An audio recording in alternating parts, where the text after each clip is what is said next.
Hello there. Hello, motherfucker. Hello there! If you're watching this video, you probably watched my other video in which I actually made the lightsaber. If you did not, then you probably should pause this one and go watch that. And if you haven't watched the corridorcrew video that inspired all of these in the first place, then you probably should watch that one too. Yeah, I know, you have to watch like 10 things just to figure out what is going on here. Think that we are just like Marvel, but without the very questionable content.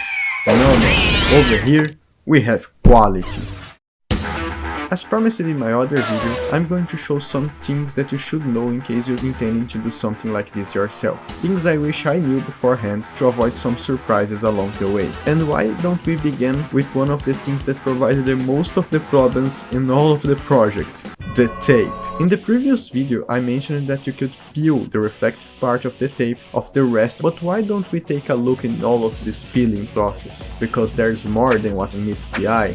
You see, while peeling most of the red tape and the first half of the green one, I faced no major problems. But when it came to the second half of the green tape, it was, well, in my own words, it was a fucking nightmare to peel it off. It has like this hexagonal format over here. And in the second part of the green tape, it starts to tear apart in these hexagonal little pieces of tape. So I spent like yesterday like 2 hours trying to remove from the parts I needed. I kind of quit at some point. Like if you look at here, there are pieces of the glue part still on the tape.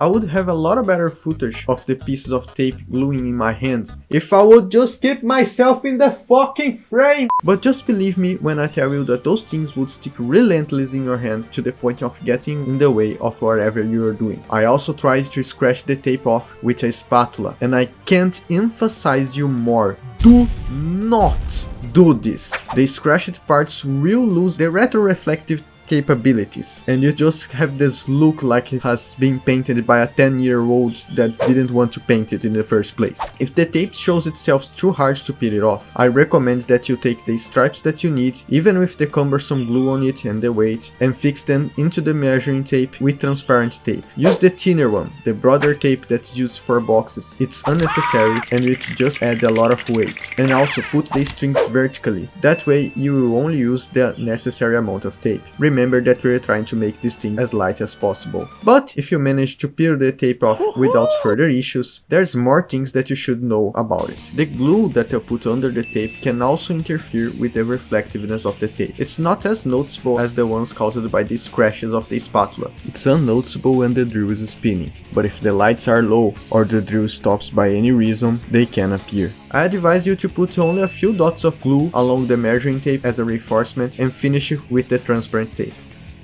The last thing to be aware of if you manage to peel the tape off is to notice that it gains some level of transparency. In other words, anything darker than the tape will appear through it, like for example the black tape that I used in a few sections of the blade, so that will lead you to make amends. But in the case where you have to make amends, please do them in the same direction as the rest of the tape, because otherwise in some very specific situations those amends can appear. Okay, that's enough for now. But now, let's talk about tape races. Brighter the tape, the less demanding it will be in terms of lighting. And if you took for Corridor's video, you see that Mark have a lot of problems with the blue one, that by instance it's darker than these two colors of tape. So the darker the color of the tape, the harder it will be to make it shine. In my testing, the green one was a lot less demanding, it accepts less lightning more far away, and the red one, like the lights really have to be close and in the exact right angle. Um pouquinho mais perto ela fica mais laranjada. Ela fica bem melhor aí.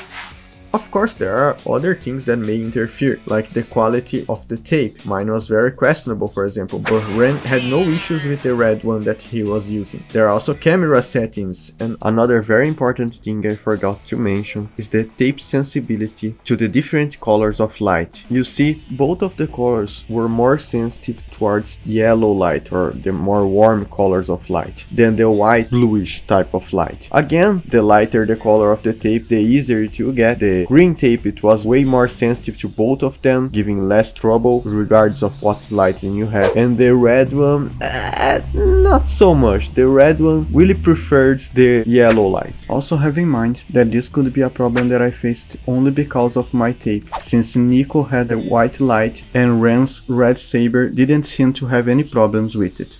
With all of that said, let's talk about them.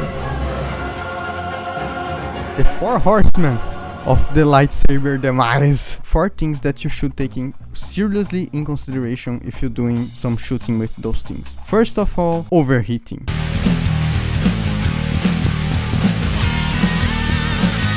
It's going to happen. It's really going to happen. I was worried about that when I was building the handle, because I was covering the little holes where the air goes through. But I don't think like opening a window at the handle will help, because since you're holding this like a sword, you're doing like this, you will be covering these holes anyways. So take in mind that overheating will happen, and when it does happen, the drill will stop and you have to let it rest for a little while. Quentura ou bateria? Tapar os furos aqui de ventilação. Esquenta bastante. The second thing that will happen that's kinda twinned with this, it's the battery.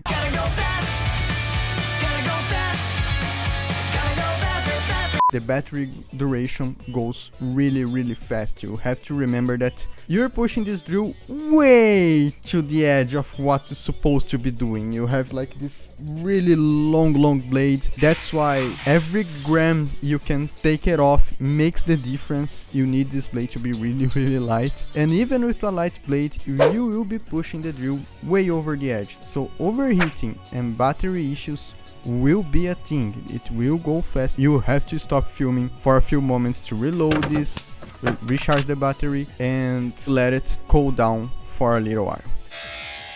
Acabou a bateria. Ficou vermelho aqui. Acabou a bateria. Another thing that's why George Lucas didn't carry on with the idea. It's the angle.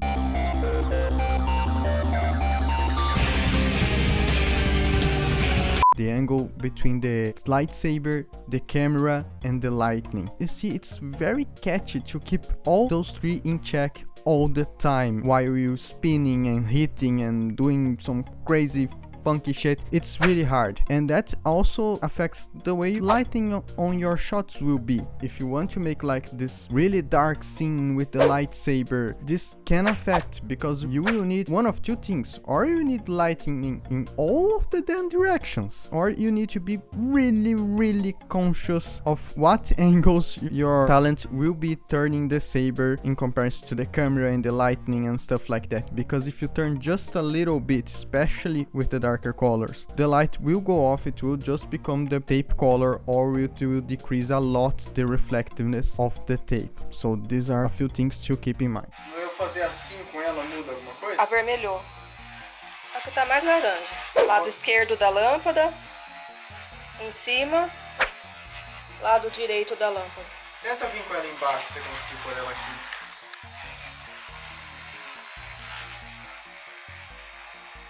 Tá clara, mas não tão claro. Aqui em cima fica bem mais claro. The last thing, but have in mind that I only started to experience this because it took me an unspeakable amount of time to nail the light angles, like over 100 shots. There is material degradation.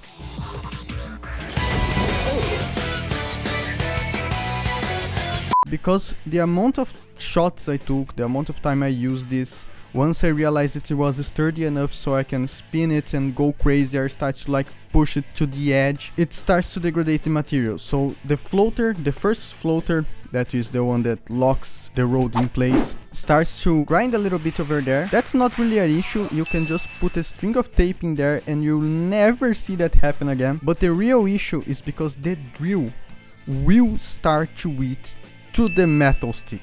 That's a little bit more tricky. You can try to replace it. I tried, but it didn't work. I don't know why. It was supposed to be the same thing from the same material, but the drill didn't accept that. It just it spits off the drill. If you put like a string of tape, it will work.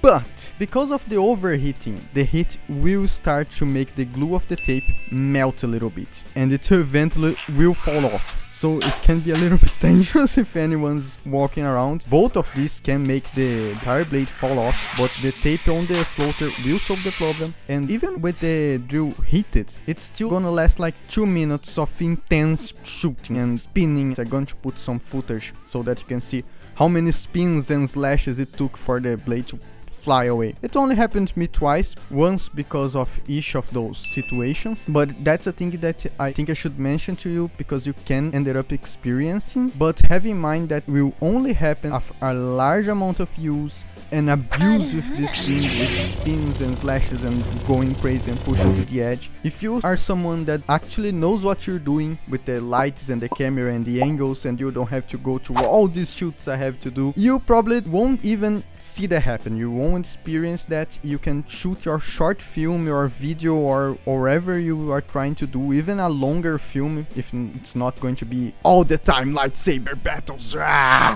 and you won't see that happen at all. But if you abuse this too much for a longer period of time, this material degradation, it's a thing that can happen. The last thing I wanna talk about before wrapping this whole thing up is about the motion flow. That, well, you better keep it. Ending your moves abruptly will forcibly cause the drill to slow down or even stop, which can not only be damaging to the drill, but also ruin the entire effect on the scene. With that said, try to keep as much motion flow as possible by hooking one movement into the next one.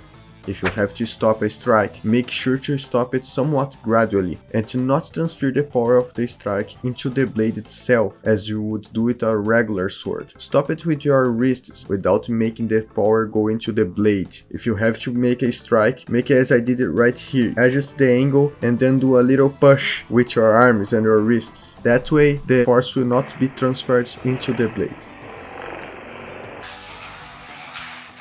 With all of that said, we finally made it. Thanks again to Corridor's crew for inspiring all of this project, to my family for all of the help, and to you for watching 2 whole videos about it. Thank you all, take care, and I'll see you on the next one.